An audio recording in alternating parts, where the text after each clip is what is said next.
You know that feeling when you walk into a room, maybe it's this massive corporate boardroom, or maybe you're just stepping up to the microphone at a really crowded industry conference? Oh yeah, the ambient chatter just completely stops. Exactly. Every single face turns to look at you, and the air in the room suddenly just feels, I don't know, really heavy. Right, it's a very visceral physical shift. Mhm. And what's really happening in that fraction of a second, like before you have even opened your mouth or cleared your throat, is that 1,000 micro-judgments are being made. Which is terrifying to think about. It is, because the people in that room are already actively assessing your competence, your reliability, and your status. And it's entirely based on your physical presence. Yeah, and if you are the person standing up there, you just feel so exposed. But, I mean, what if you could hack that split-second judgment? That's the dream, right? Right. Like, what if you had a toolkit to not only project absolute authority the moment you walk in, but to then structure your words so perfectly that the most powerful person in the room basically has no choice but to listen to you? Well, that is exactly the train we are mapping out today. We are looking at the architecture of executive presence. Yeah. And our sources for this are they pull from a truly diverse array of disciplines. Yeah, it's a great stack today. We are going to look at professional identity research from Harvard Business School, physical leadership frameworks from INSEAD, structural consulting strategies from McKinsey, and even tactical empathy techniques used by FBI hostage negotiators. So cool. Welcome to today's deep dive, everyone, because whether you are prepping for a high-stakes keynote, trying to navigate some, incredibly tricky office politics, or you just want to make sure your ideas are actually heard and respected in your daily life, this collection of insights is designed specifically for you. Definitely. So our mission today is to figure out how to project authority, structure ideas, and connect with literally any audience. But let's unpack this chronologically. Makes sense? Start at the beginning. Right, so before we even get to the words you say, we have to start with that silent conversation happening the moment you walk into the room. We have to talk about your professional image. And this is where Harvard Business School professor Laura Morgan Roberts comes in. She centers her research on this exact dynamic. She points out a crucial gap that exists for, well, almost all of us. The gap between how we want to be seen and how we actually are seen. Exactly. The gap between our desired professional image and our perceived professional Yeah. image. Your desired image is, how you want to be seen, competent, trustworthy, maybe an innovative thinker. Right. But your perceived image is how people actually view you based on the direct and indirect signals you're putting out there. It kind of makes me think of corporate PR, Like, if a major company isn't actively managing its own public relations, the public, or in your personal case, your coworkers and your bosses, they'll just invent a narrative for you. Well, 100%. And usually when people invent a narrative about you, it is not the narrative you want them to have. No, it rarely is.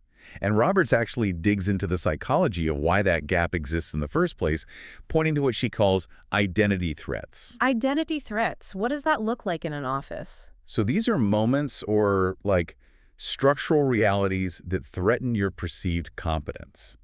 A really common one is what she terms a predicament. Like messing up a big presentation. Yeah, think of a predicament as a highly visible mistake you've made or some glaring gap in your skills that suddenly becomes public knowledge.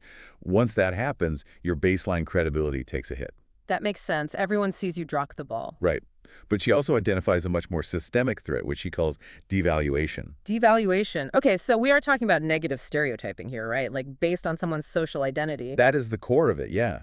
In diverse workplaces, people frequently face preconceived stereotypes based on race, gender, age, background, you name it. The research highlights realities like working mothers being unfairly stereotyped as less committed to their roles, or female medical students frequently being mistaken for nurses by patients. Wow, which directly challenges their legitimacy in the moment. Exactly. It means you aren't walking into that boardroom starting from a neutral baseline. You are actively having to fight a preconceived narrative. Man. So how do you fight it? I mean, if you are facing that kind of devaluation, how do you run that personal PR campaign to actually change the narrative? Well, the framework Roberts introduces is called Social Identity-Based Impression Management, or SIM for short.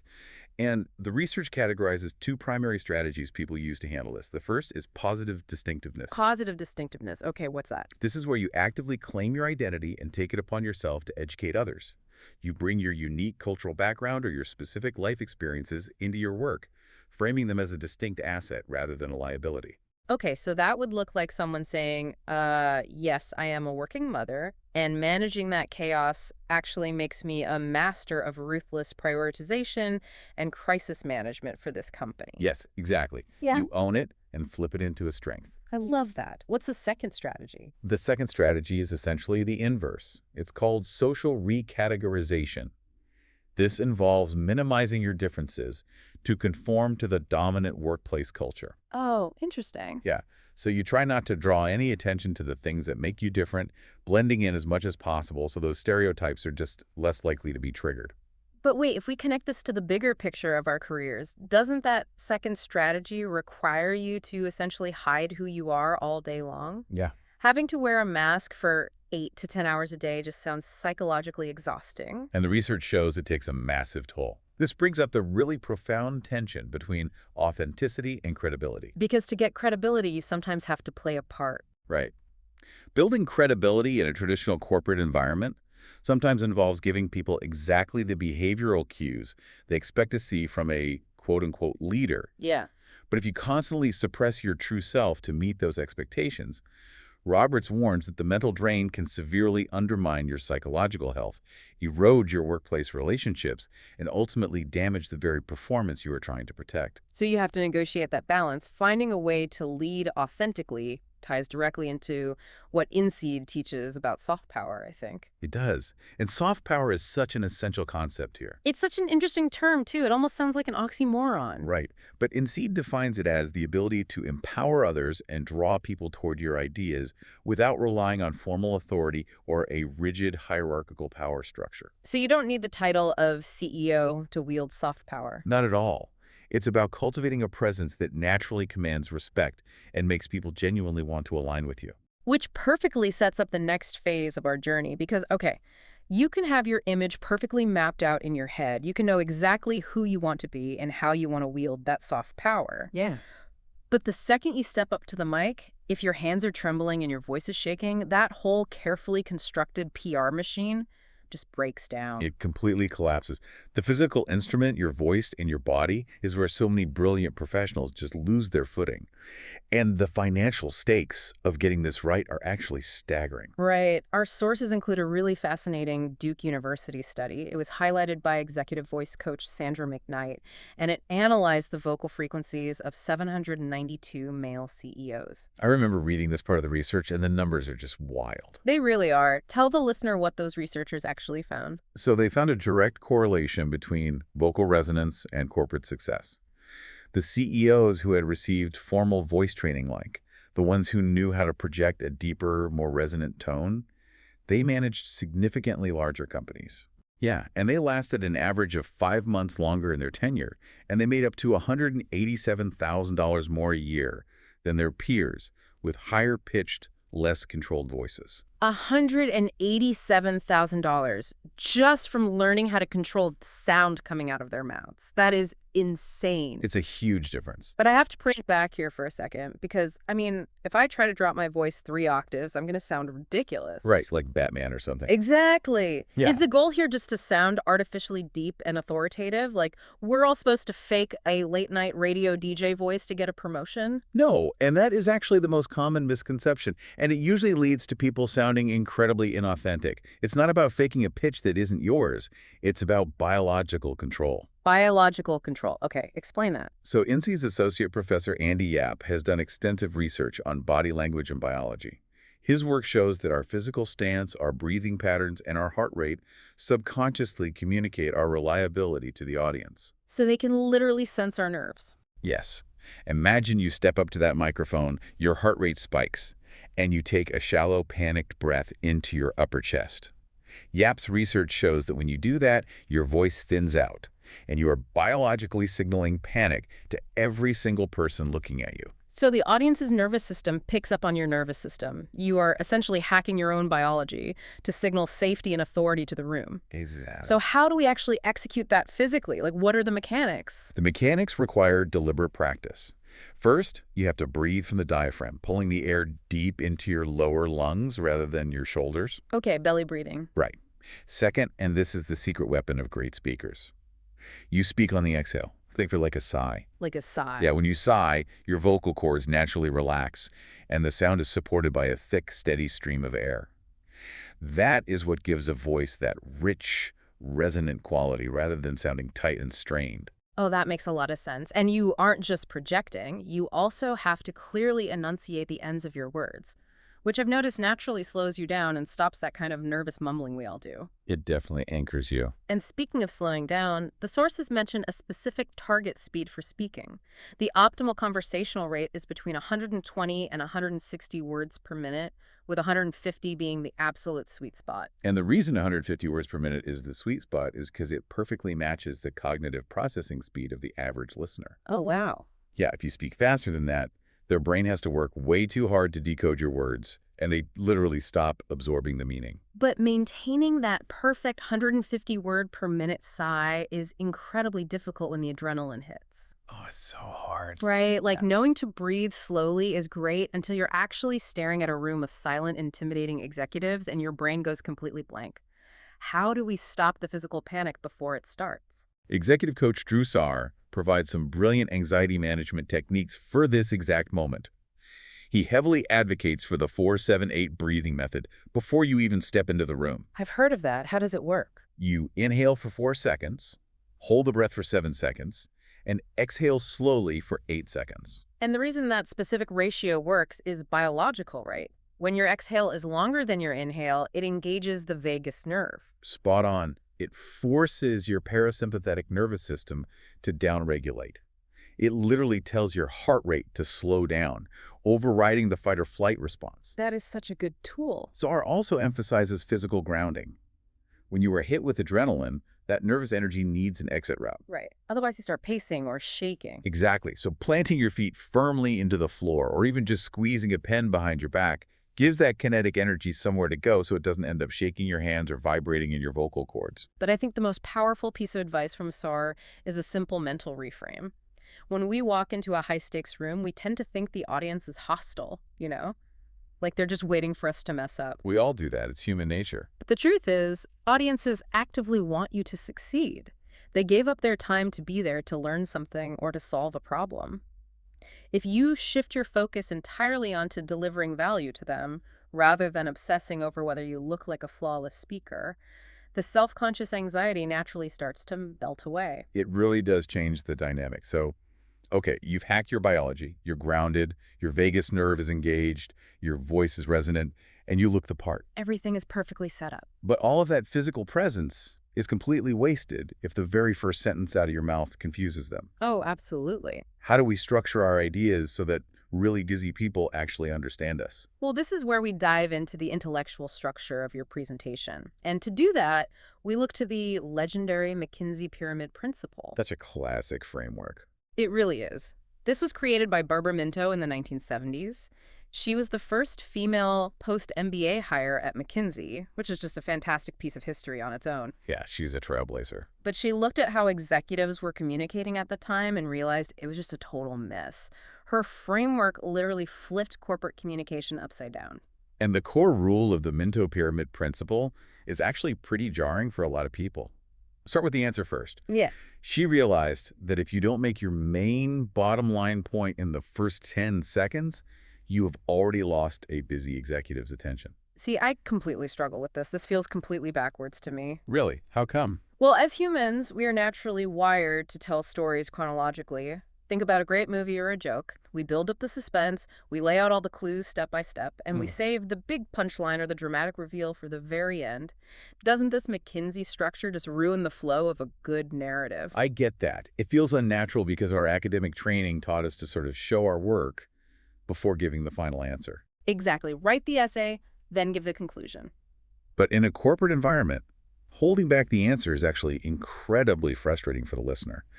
Reversing the structure isn't about ruining the suspense.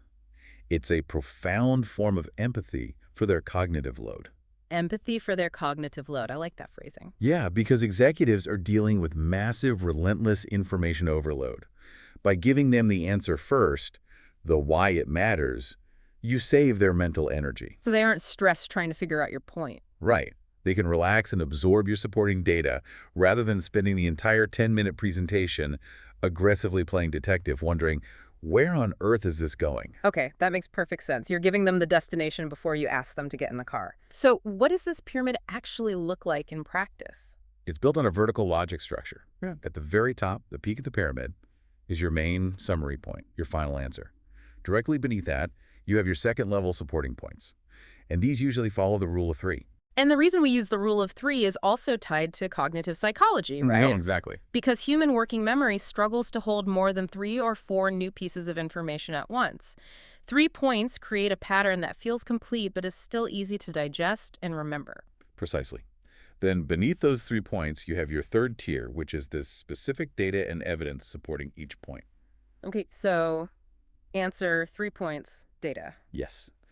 But to successfully deliver that top-level answer, Minto uses a specific introductory framework called SCQA to set the stage. Okay, SCQA. I want to make sure I really understand how to build this. I'm guessing S is for situation. You got it. The situation is the indisputable context. It is a factual statement that everyone in the room already knows and agrees on. Yeah. It gets everyone nodding their heads from the very first breath. Got it. So if I'm presenting to my department, the situation might be something like, our market share has been completely flat for the last 2 years. Nobody is going to argue with that. It's just a fact. Right. So what is the C? The complication introduces the urgency or the core problem that is disrupting that calm situation. Following your example, the complication would be, however, a new, heavily funded competitor just entered the space, threatening to undercut our pricing by 20%. Which naturally leads to the Q, the question. How do we protect our market share without destroying our profit margins in a price war? Yes. And finally, the A, the answer.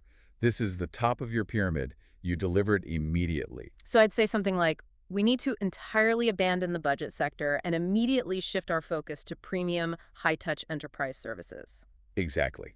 Once you have planted that flag, you move horizontally through your supporting arguments. And there are 2 ways to build that horizontal logic: deductive reasoning or inductive reasoning. Wait, deductive versus inductive. Remind me how those differ in this specific context. Sure. Deductive reasoning moves from a general premise to a specific conclusion, much like a mathematical proof. Okay, give me an example. You might argue, premium clients value dedicated support. We have the best support team in the industry, therefore, we will win premium clients. Okay, that's deductive. What about inductive? Inductive reasoning is when you group specific, seemingly unrelated data points together to reveal a broader trend. You might say, competitor A failed at budget pricing, our own budget sales are down 10%, and supply chain costs are rising, all pointing to the conclusion that the budget market is no longer viable. Wow, it is brilliant, it's clean, it's efficient, and it completely respects their time and mental energy. It really is the gold standard for a reason. But, and there is a massive but here, logic and pyramids are perfect for conveying data, but human beings ultimately run on emotion. They absolutely do. If you want to truly influence people and move them to action, you have to blend that crisp McKinsey logic with human storytelling and tactical empathy. This is where the magic really happens, bridging the gap between just an informative presentation and a truly influential one. So how do we do that? Our sources point heavily to the public narrative model, created by Harvard's Marshall Gans. It's a framework used extensively in political speechwriting, across the entire political spectrum, by the way, because it is incredibly effective at mobilizing large groups of people. What are the parts of the framework? It consists of 3 interlocking parts: the story of self, the story of us, and the story of now. Ooh, I like that progression. So the story of self establishes your personal connection and your underlying values. Yes. The story of us creates a shared identity with the audience, like proving you are in this together. And the story of now is the urgent, compelling call to action. Exactly. But how do you know if you are actually telling a compelling story of self, rather than just, listing off a boring sequence of events from your resume? Right. Nobody wants to hear your LinkedIn bio spoken out loud. No. They definitely don't. The sources highlight the challenge choice outcome framework for this. Every good story requires a character facing a difficult challenge, making a critical choice, and experiencing an outcome. And the most important part of that triad is the choice. Right. It is. Why do you think that is? Because the choice a person makes reveals their core values to the audience without them having to explicitly brag about it. Like, you don't have to stand up and say, I am a brave and innovative person. Right, that would just sound arrogant. Yeah. You just tell a story where you were faced with a massive failure and you chose to do something frightening and unconventional to fix it. The audience deduces your bravery for themselves. That is exactly it. Show, don't tell. And to make those stories vivid and memorable, you use what the sources call the IDEAL ingredients. IDEAL, what does that stand for? Imagery, dialogue, emotion, action, and lesson. So instead of just saying, we had a tough quarter, you use imagery and dialogue. You say something like, I remember sitting in the fluorescent-lit conference room at 2 a.m. looking at my lead engineer, and we both just felt a sickening pit in our stomachs. That immediately pulls you in. Right.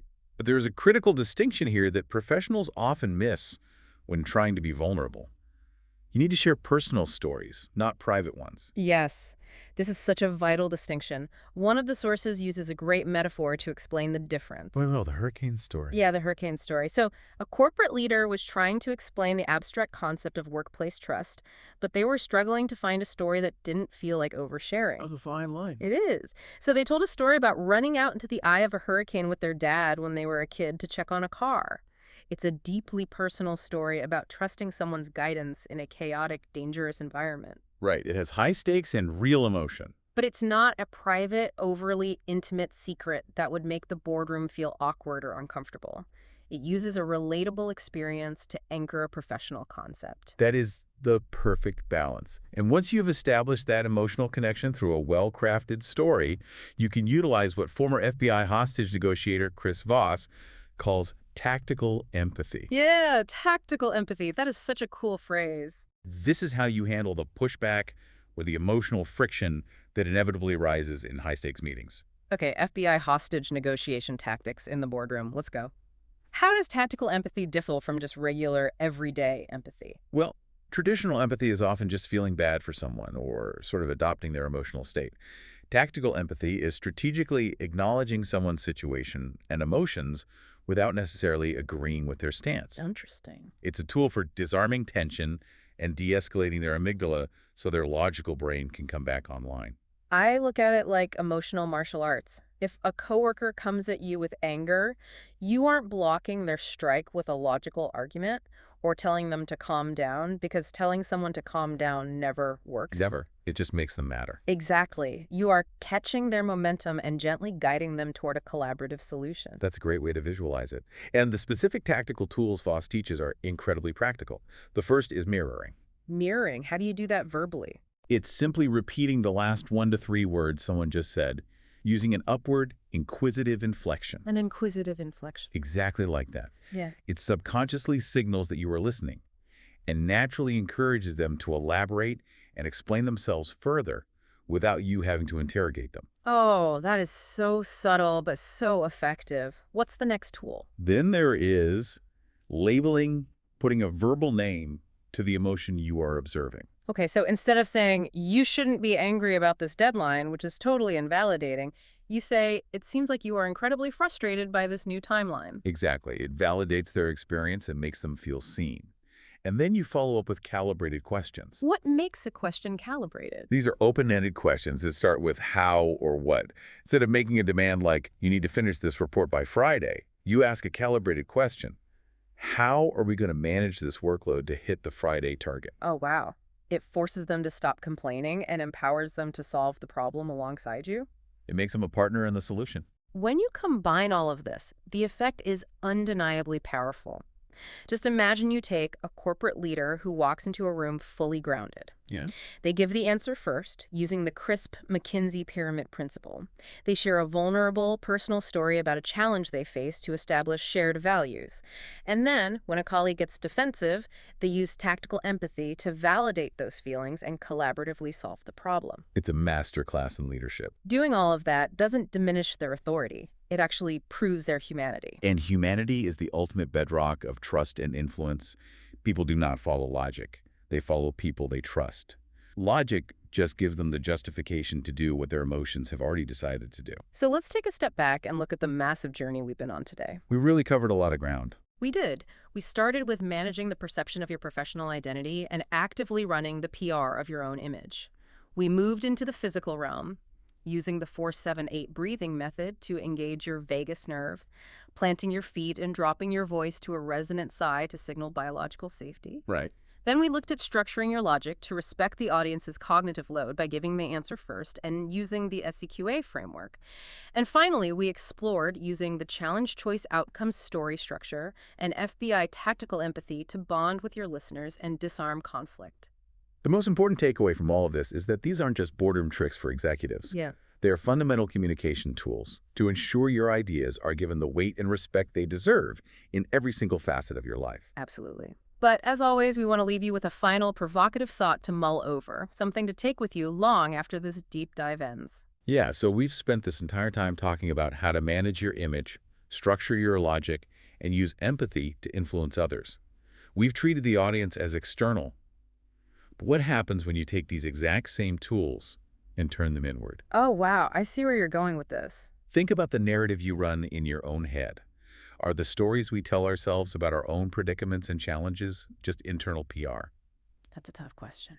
If you can use tactical empathy to validate a frustrated coworker and the challenge choice outcome framework to rewrite how the world sees your failures, could you also use those exact same tools to radically rewrite the way you see yourself? That is profound. When you walk into that silent, heavy room, the most important conversation happening isn't the one you're about to have with the audience, it's the one you're constantly having with yourself.